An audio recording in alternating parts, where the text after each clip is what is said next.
अरविंद। अरे ओए सामा, मोहम्मदाबाद गोहना में कितने डीजे वाले आए हैं रे?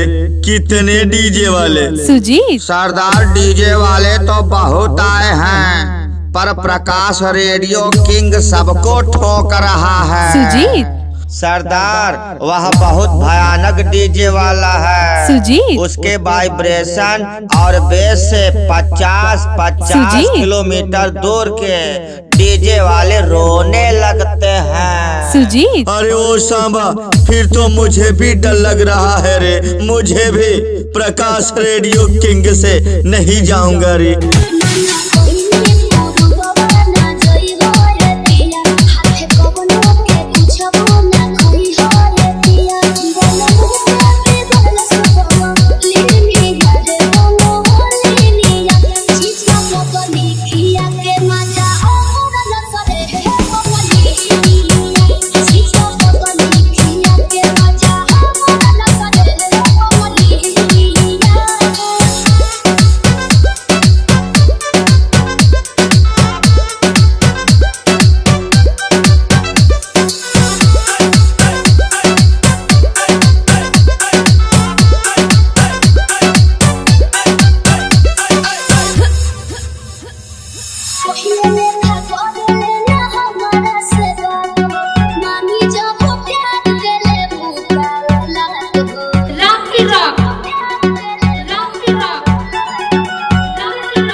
शून्य 6 65 37 93